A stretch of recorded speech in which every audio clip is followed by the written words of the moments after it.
In the tradition of the Maggid, Zazu dreams between the scarab and the dung beetle, a cautionary fable for the Anthropocene era, ignites social justice dialogue, ecological consciousness, and collective action. It is a tale of decolonization and environmental justice. The language of my family, the Sephardim, a hybrid of ancient... Throughout our narrative, you will hear Ladino, the language of my family, the Sephardim, a hybrid of ancient Spanish, Hebrew, Arabic, Turkish, Greek, and dozens of other languages, depending on where Jews fled when they were exiled during various expulsions. Ladino is the ultimate polyvocal hybrid language, a reflection of the diaspora, embracing difference. A donde comen dos, comen y tres. Where two people eat, three people also can. The city of Wazan was so colorful against the rolling Rift Mountains. We entered El Viejo Villa, known as La Mela, or Jewish Quarter, and saw walls of interlocking magical patterns, the Moorish tiles of infinity. In Zazu Dreams, we experienced love in that universal language. Like the Persian mosaics in Isfahan and the Ottoman tessellations in Istanbul, we were surrounded by ceilings and floors of intricate inlaid wood. Stucco houses were painted bright azure blue to ward off the evil eye. We learned these were very old Jewish and Moorish customs. We learned that, like other amulets, talismans, and fetishes, the Hamsa wards off the evil eye, offering good luck, healing, fertility, protection, positive energy, while deflecting destructive emotions like envy and hatred. The dominant Eurocentric Ashkenazim looked down on the widespread use of the amulet that was seen as a sign of Easternness. The Hamsa has since become a trendy symbol and is now heavily commercialized. Another example of the exoticizing the other. The 5 fingers of the Hamsa are supposed to remind its wearer to use their 5 senses to experience and express gratitude to the spirit of the universe, to God. It is the symbol of an ability to live in multiple worlds, the physical and spiritual world of land and water, and the world of air, of flight. Whether Hamsa, Handa Fatima, or Khumsa, as it is called in Hindi, the symbol remains a cross-cultural connection among many different peoples. Cuando sale la luna, nadie come naranjas. When the moon departs, no one eats oranges. Montañas lloran por el aire. Mountains cry for air. Hablar quiero y no puedo. Mi corazón suspira. I want to speak. I can't. My heart sighs. The scent of orange trees filled the air. My cousins, like thousands of other Jews and Muslims who live among indigenous North African Berbers, were preparing for Hilullah. Moroccan Jews from all over the world make pilgrimage each year during Lag BaOmer into the desert of Wazan to visit cemeteries and celebrate the lives of their beloved rabbis who are called Sadiqim. Every town in Morocco has its own Sadiq. Muslim Mahabu are like the Jewish Sadiq. Lag BaOmer, the bonfire night, is an opportunity to acknowledge one's strength. Like the Iroquois nation's commitment to 7 generations, following the biblical account of Joseph instructing Pharaoh to store grain in years of plenty. For years of drought that lay ahead, Rabbi Nachman tells us that we should do the same in our own spiritual journey.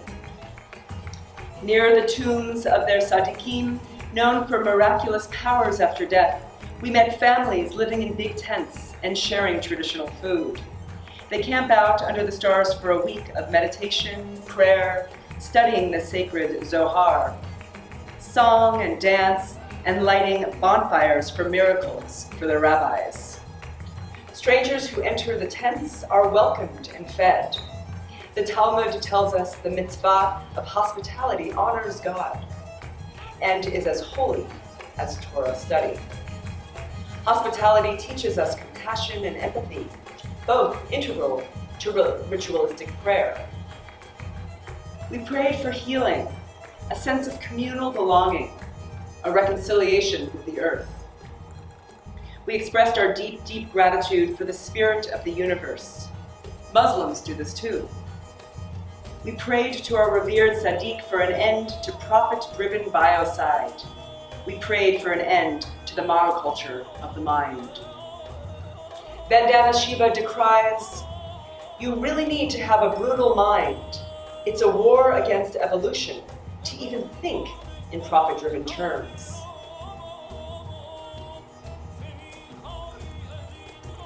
Lo que se aprende en la cuna, 100 años dura. What you learn in the cradle lasts 100 years. We prayed for ecological intelligence to help us figure out how to encourage people to realize the deep connections between environmental justice and human rights, to act together to stop the suffering of people whose lands and water are poisoned and stolen. We prayed for a transition from a global extraction economy to a global regenerative economy. More and more I understood their chant, our chant. We were praying for Jews to remember who we all are as a diverse peoples, like the Ethiopian Falashas and crypto-Jews, whose Judaism is so often ignored, not to mention Sephardim, Mizrahim, and other Jews of color. I realized that a search for home was at the root of all of these prayers. Home, I now understood, was a lived and shared opening to global interconnectedness. We can stop these crimes against nature if we can understand the relationship between Bal Tashit and Tikkun Olam, between caring for people and caring for our environment, for what Nana and Papu call our social ecology, our sacred social ecology.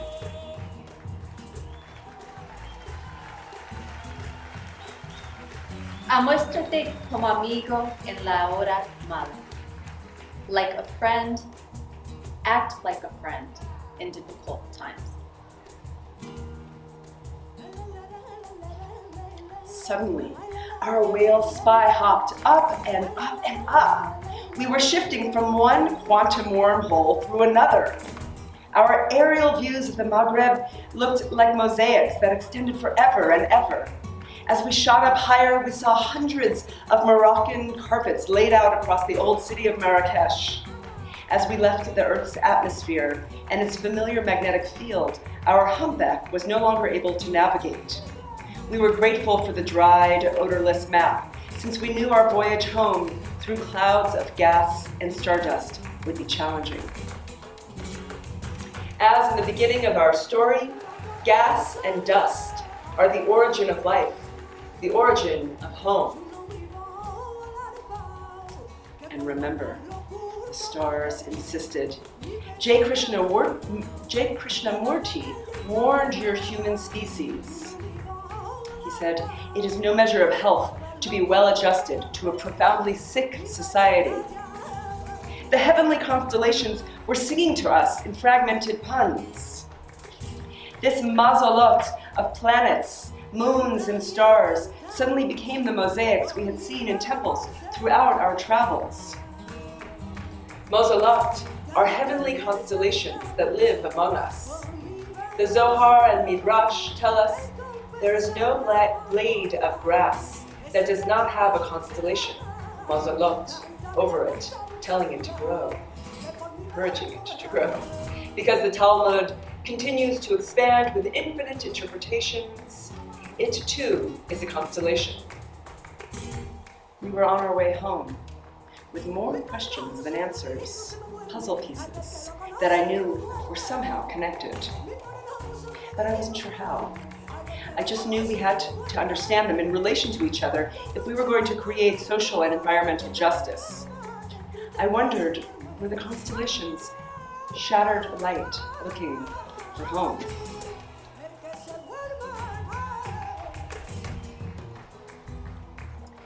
Cuando una puerta cierra, 100 abren. When one door closes, 100 open. In search of kinship and connection, exiles of the diaspora gather holy sparks hidden in every bend of the globe to restore what has been broken, to repair the world. We learn that this light already exists within us and is all around us, just waiting to be realized. This is our shared Tikkun Olam. Tikkun Olam is known as the shattering of vessels. In the 12th century, Maimonides expanded the original meaning of Tikkun Olam to include a realignment with the world. We all come into the world as a whole vessel. Over the course of our lives, we are shattered by the world. Our work during our lifetime, Zazu's journey, is to put the pieces back together, even more beautifully than our original vessel. When we recreate ourselves, we recreate the vessel. It is stronger in the broken places. Reflecting mosaics throughout the Middle East, this is home. The transformative intersectional work of social justice storytellers reflects the vision of Zazu, the Sephardic mystic protagonist. I understood more and more that there is so much work to be done, that the only way to heal ethnic and racial divisions and the ecology of our global body is to see how we are all interconnected. We all have to take care of each other.